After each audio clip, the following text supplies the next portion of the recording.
오늘 우리에게 주시는 하나님 말씀은 사도행전 12장 1절에서 12절의 말씀입니다. 그때에 헤롯 왕이 손을 들어 교회 중에서 몇 사람을 해하려 하여 유대인들이 이 일을 기뻐하는 것을 보고 베드로도 잡으려 할세 때는 무교절 기간이라.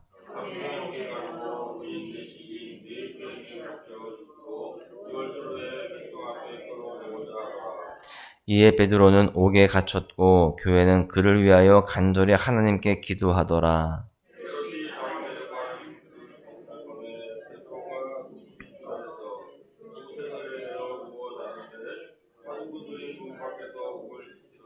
호련히 주의 사자가 나타나매 옥중에 광채가 빛나며 또 베드로의 옆구리를 쳐 깨워 이르되 급히 일어나라 하니 쇠사슬이 그 손에서 벗어지더라.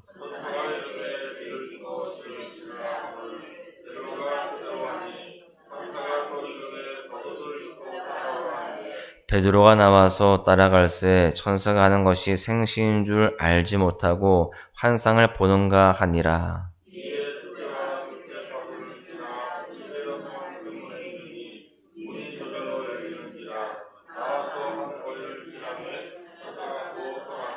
이에 베드로가 정신이 들어 이르되 내가 이제야 참으로 주께서 그의 천사를 보내어 나를 헤롯의 손과 유대 백성의 모든 기대에서 벗어나게 하신 줄 알겠노라 하여 깨닫고 마가라는 요한의 어머니 마리아의 집에 가니 여러 사람이 거기에 모여 기도하고 있더라. 아멘. 오늘 본문에는 감옥에 갇힌 베드로가 기적적으로 탈출하는 이야기가 기록되어 있습니다. 그 당시 헤롯 왕은 유대인들의 환심을 사기 위해서 이미 사도 야고보를 죽였고요. 베드로 역시 죽이기 위해서 잡아들이게 되었습니다. 이렇게 초대교회가 부흥할수록 사단의 방해 역시 너무나 거세지게 되었어요. 왜냐하면 복음이 전해지는 것을 사단이 너무나 싫어하기 때문입니다. 그러나 박해에도 불구하고 교회는 점점 흥왕해져 갑니다. 고난의 폭풍이 거셀수록 그 고난을 뛰어넘는 복음의 불길이 활활 타올랐다라고 하는 겁니다. 제가 일전에도 말씀을 드렸다시피 이 사도행전을 볼 때 우리는 두 가지의 양상을 함께 보아야 됩니다. 하나는 하나님께서 어떻게 교회와 또 복음의 역사를 점점 더 확장시켜 나가시는가라는 것이고, 또 하나는 그렇게 부흥되어져 가고 확장되어져 가는 그 교회와 복음을 사단이 어떻게 방해하는가를 보아야 하는데, 오늘 이 말씀 속에서도 이 두 양상을 보게 되는 겁니다. 교회가 그렇게 부흥되어져 가는데 사단이 또한 그 가운데에 방해하는 그러한 역사를 보여주고 있습니다. 지금 베드로 역시 감옥에 갇혔지만 그것을 계속적으로 막아둘 수는 없었습니다. 교회와 성도를 붙잡는 하나님의 손길 역시 더욱더 강해졌기 때문입니다. 헤롯 왕은 요한의 형제 야고보를 처형했습니다. 그는 야고보를 처형함으로써 유대 종교 지도자들의 환심을 사게 되었고, 이를 통해서 자신의 기득권을 공고히 하려고 하였습니다. 즉 정치적인 계산으로 야고보를 죽인 것이죠. 그리고 그 기세를 몰아서 베드로 역시 체포를 하게 되었습니다. 본문 2절과 3절에 보십시오. 요한의 형제 야고보를 칼로 죽이니 유대인들이 이 일을 기뻐하는 것을 보고 베드로도 잡으려 할새 때는 무교절 기간이라. 헤롯은요, 베드로도 잡아 죽이려고 했습니다. 그런데 때가 마침 무교절이었어요. 유대법에 따르게 되면 이 무교절 기간에는요, 재판이나 처형을 할 수 없었습니다. 그래서 무교절이 지날 때까지 베드로를 감옥에 수감하게 되었던 겁니다. 사실 인간적인 생각으로 보면 야고보의 순교가 참 받아들여지기 힘듭니다. 왜냐하면 어떻게 하나님이 이렇게 쉽게, 그것도 세상의 권력 앞에 하나님의 사람을 죽게 하는가, 이런 의구심이 들기도 하거든요. 그러나 여러분, 성도의 삶과 죽음도 하나님의 손에 달려있음을 우리는 분명히 알아야 됩니다. 세상 사람들에게 죽음은 실패이고 좌절이지만 성도에게는 그렇지 않습니다. 세상은 죽음을 끝으로 또한 절망으로 보지만 성도에게 있어 죽음은 그토록 소망하던 하나님의 나라의 참된 영광과 면류관을 얻게 되는 순간이 되기 때문에 그렇습니다. 부활의 첫 열매가 되신 예수님께서 믿는 자에게 부활을 선물로 주셨습니다. 더 이상 죽음이 그리고 무덤이 성도를 메어둘 수 없게 된 겁니다. 이 사실을 믿고 죽음이 끝이라는 세상에 주는 거짓된 두려움에 사로잡히지 않기를 소망합니다. 여러분 보십시오. 야고보의 순교는요, 오히려 교회가 함께 모여 기도하게 되는 원동력이 되게 되었습니다. 그 이전에 스데반의 순교로 인하여서 흩어졌던 그리스도인들이 복음을 전하면서 복음이 곳곳마다 온 열방 가운데 전해지게 되었습니다. 마찬가지로 이제는 야고보의 순교를 통해서 교회는 함께 모여 기도하며 더욱 든든히 세워져 갔다라는 것을 우리는 알 수 있습니다. 이처럼 우리의 삶과 죽음도 하나님의 손에 붙들려 있는 것입니다. 환난과 박해, 심지어 죽음조차 우리를 주님의 손에서 떨어뜨릴 수가 없는 것입니다.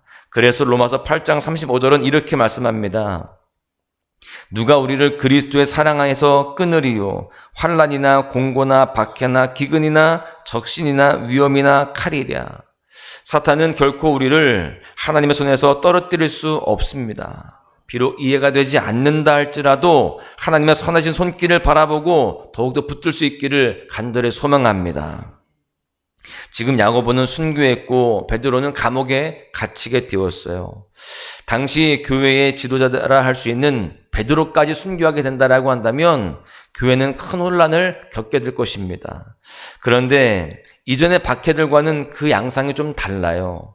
이전의 박해는요, 유대 종교 지도자들과 유대인들의 박해였습니다. 즉 유대 사회 안에서의 공격이었어요. 그런데 이번에는요, 헤롯 왕을 통한 국가적 정치적인 박해가 시작되었음을 보게 됩니다. 교회와 성도를 핍박하는 주체가 더욱더 커지고 강해지게 되었다는 것을 알 수 있죠. 개인의 힘으로는 어찌할 수 없을 정도로 거대한 세력이 교회와 성도들을 압박하게 되었던 것입니다. 성도로서 아무것도 할 수 없는 이 상황 속에서 여러분, 이들은 자신이 할 수 있는 가장 최선의 것을 하기로 선택합니다. 그것이 무엇이었을까요? 바로 기도입니다.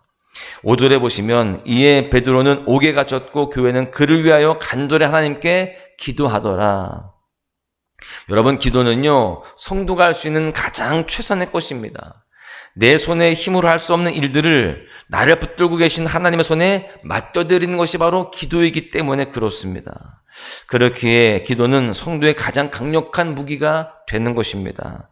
성도가 기도할 때 하늘 보좌가 움직이는 겁니다. 그래서 본문 역시 성도들이 모여 기도하는 것을 교회는 그를 위하여 기도하였다라고 말씀하고 있는 겁니다. 여러분, 교회가 무엇입니까? 그리스도의 몸이죠. 그리스도의 몸된 교회의 기도는 강력한 힘을 가지고 있습니다. 그래서 베드로 역시 이 기도의 응답으로 기적적으로 감옥에서 풀려나게 되었습니다.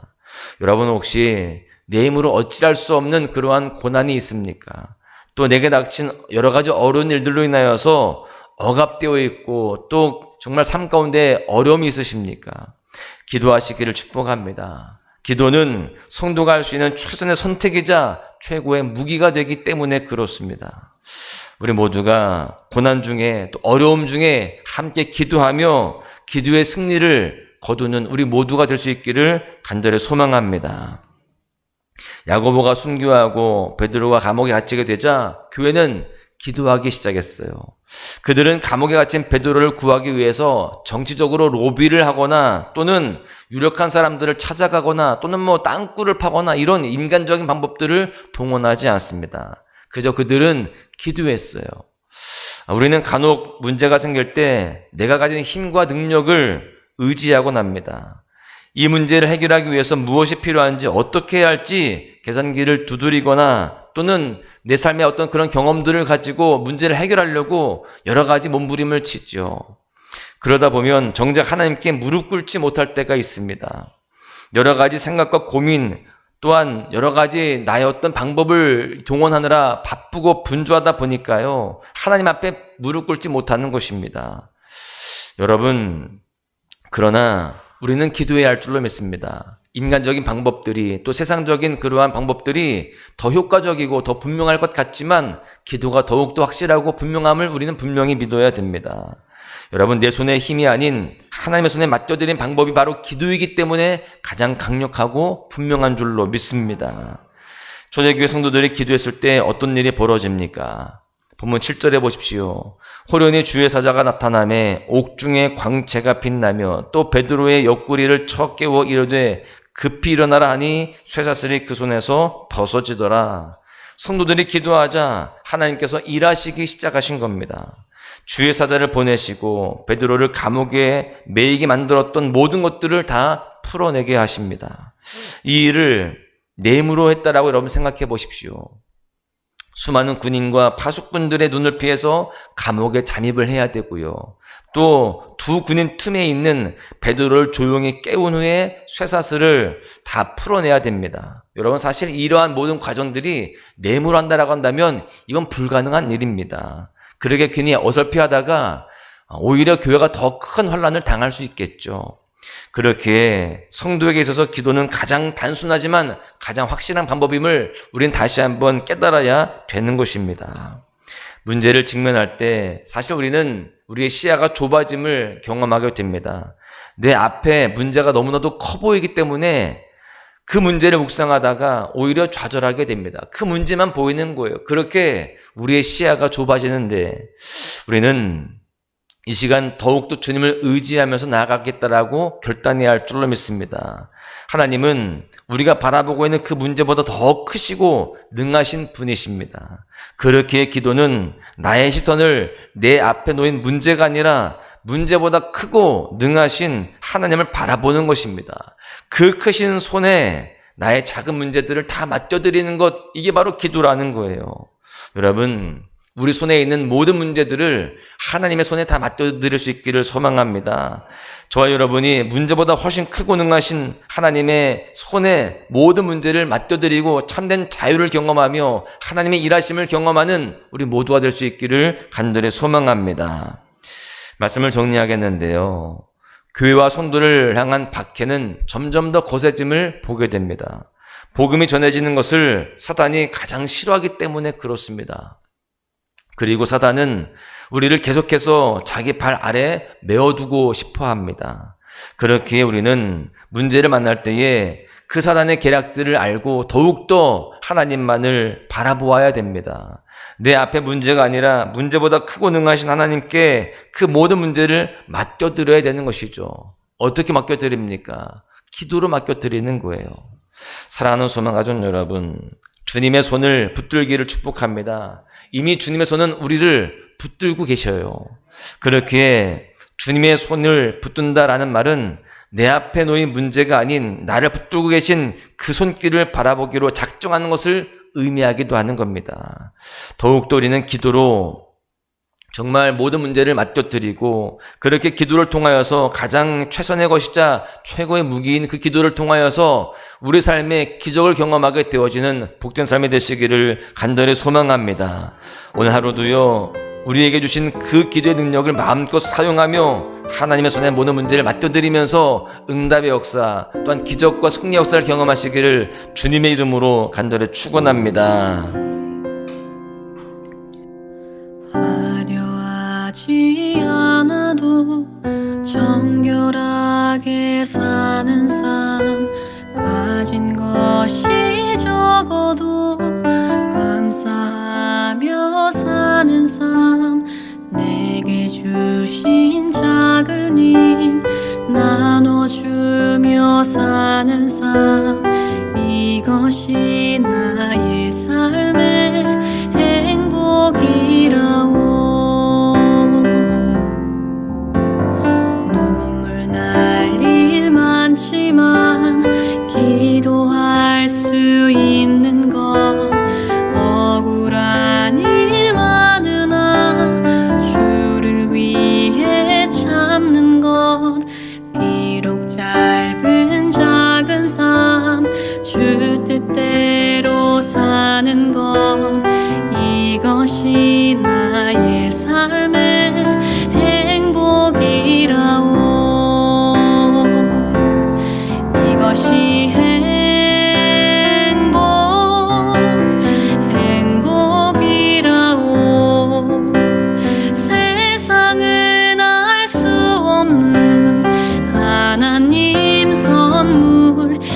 것이